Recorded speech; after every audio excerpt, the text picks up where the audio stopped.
Welcome back to the GSMC College Football Podcast, presented to you by the GSMC Podcast Network on this Thursday, May 15th. Just talked a little bit about Bill Belichick and his future in Chapel Hill. Going to talk a little bit now about the college football playoff format and the power struggle that is going on currently. But before I do that, I just want to remind everybody that this show is all about you. We love hearing your comments, questions, insights, opinions, hot takes, whatever you got. We want to hear it.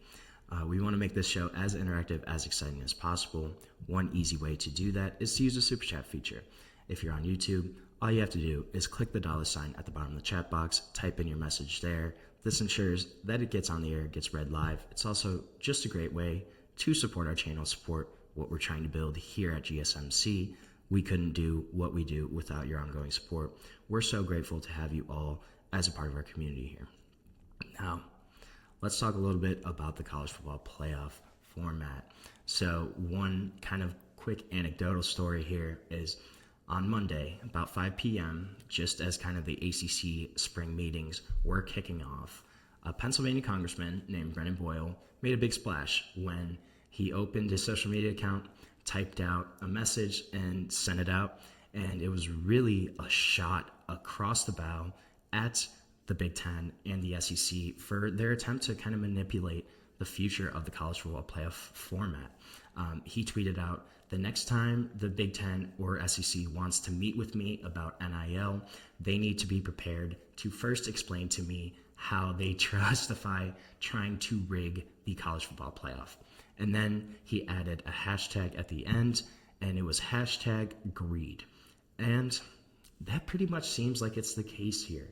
Obviously, there's a ton of issues going on, hanging overhead, looming above the future of the college football landscape, right? You have NIL, the unresolved antitrust settlement, revenue sharing, a potential commission coming in from the federal government, a battle over NCAA governance, right? These are all big time issues, but one that's really coming soon is the future of the playoff, of the college football playoff, the industry's pretty much most valuable product right now. And it seems like this is getting really messy. So negotiations among the 4 power conference commissioners have kind of started, but they've produced a lot of disagreement right now. There's a lot of discord over the amount of automatic qualifiers for each conference. That's the big key here, is the automatic qualifiers. So ACC spring meetings obviously came out, and this was discussed. Conference executives discussed this with ADs, with their coaches, sharing with them kind of the latest intel of these negotiations with the Big 12, the Big 10, and the SEC. And most of them kind of declined to share their specific takes, but pretty much the consensus was that nobody likes this. So what would happen right now, what they're kind of pushing for, is there'd be a 16-team playoff, and the Big Ten and the SEC would each get 4 automatic bids. So that's 8 out of the 16 slots go to the Big Ten or the SEC, and then the ACC, the Big 12, would each get 2 automatic bids, and then there would be an additional 1 at-large kind of automatic bid. That's pretty much earmarked for Notre Dame. That's kind of how it seems like it's set up right now. This is something that has been discussed for a while. And so the divide isn't among the number of teams. Pretty much everybody agrees that they want to go to 16 teams starting with the 2026 playoff. This year's playoff is set. It will be 12 teams. It's pretty much kind of going to be the same thing. But the big rub here is those automatic qualifiers.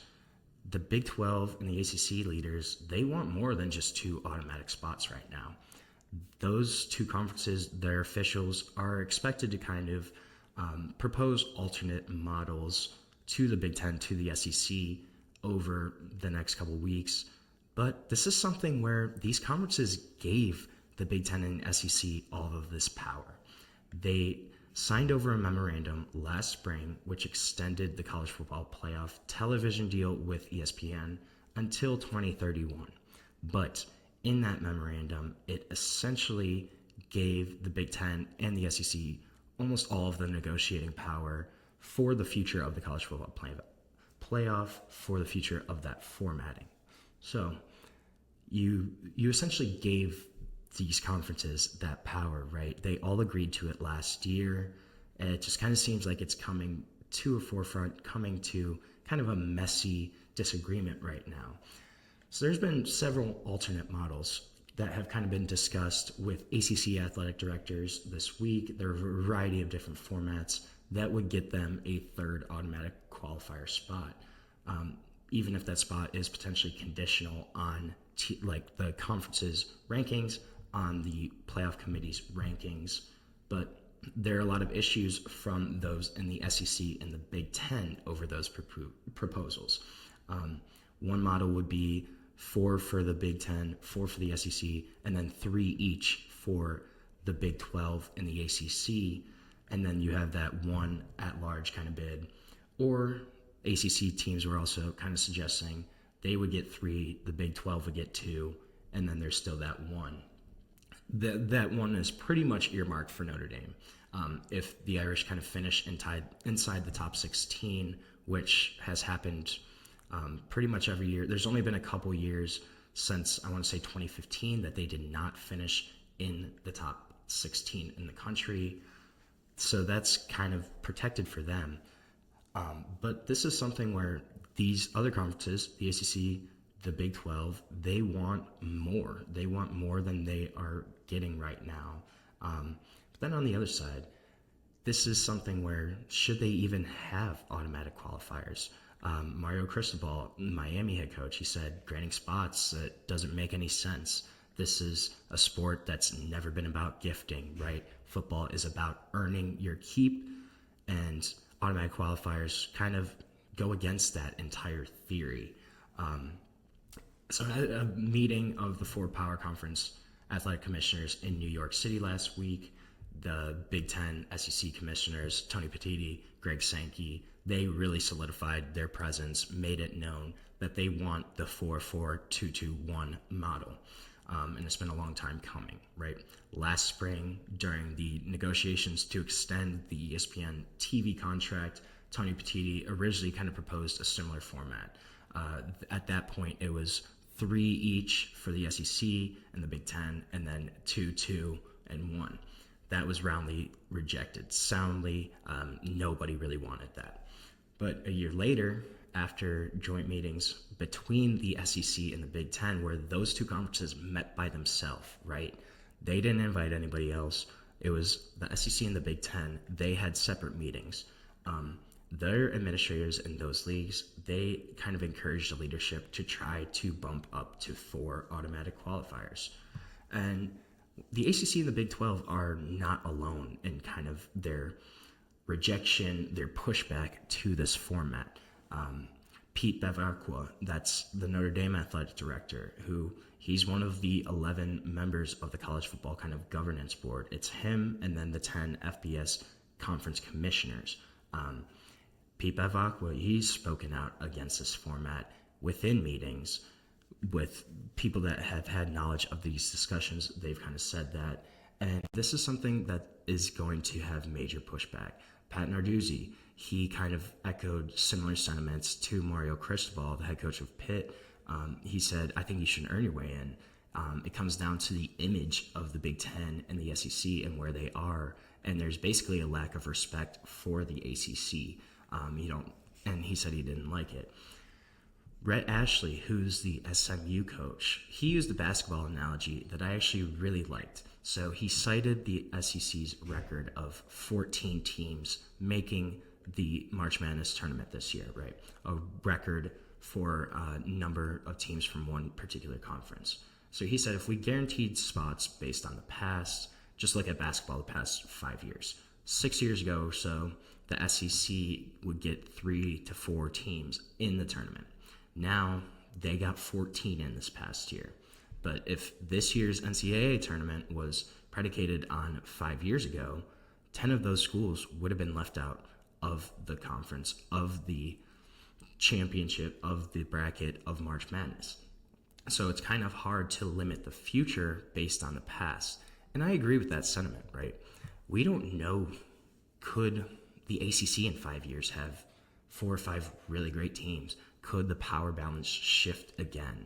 At this point, it kind of seems like this is going to be a Big Ten SEC dominated football landscape for the long-term future, but that's certainly very possible, what he said, where in 5 years, you could have a 2030 football season in which Louisville, Clemson, Florida State, and Miami are 4 of the top 10 teams in the country, but they only get 3 automatic bids. One of those teams gets left out.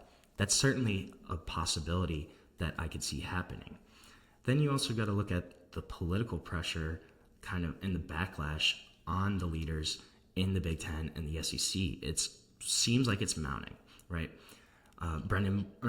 Boyle's tweet, the representative from Pennsylvania, that's going to be one of the first kind of public criticisms, but I don't think it's going to be the last. I think we're going to start hearing more kind of congressional lawmakers speak out against this, especially in that ACC Big 12 kind of country, or, congressmen from lower profile, conferences or geographic parts of the country.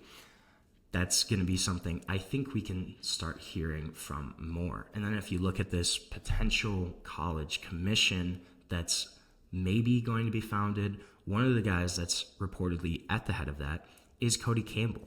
And Cody Campbell, he is supposed to be the leader of it, but this is a Big 12 guy all day, a guy that's a Texas Tech supporter, big-time booster for them, sits on the Big 12's alumni council board, a guy that has a lot of influence, but he's not a Big Ten. He's not an SEC guy.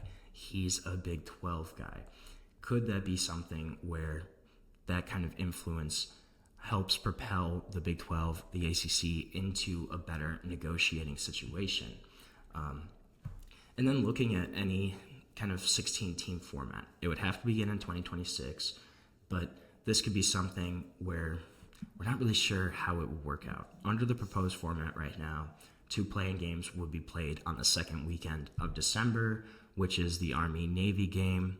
Me personally, I don't like that. I can understand why it has to be scheduled that way. I don't know. I just like the pageantry of Army-Navy being its own weekends. It's kind of fun, but that's something that could be changed with this format. 2 playing games would be played during that weekend. And then there's a potential for the conference kind of championships to be almost a play-in style, where you have the 3rd, 4th, 5th, 6th best teams in the Big Ten, in the SEC, playing each other for the last 2 automatic spots, if that is something that is implemented. So this is going to be a discussion that's going to continue. We're going to have to figure it out. But right now, it really seems like it's the Big Ten, it's the SEC, and it's everybody else. So who's going to win out? Not really sure, but it's going to be a conversation that is going to continue to be had. It's going to impact college football for a long time, and we're just going to have to kind of see how it all shakes out. So right now, we're going to take another short break on the show. When we come back, we're going to talk about some freshmen.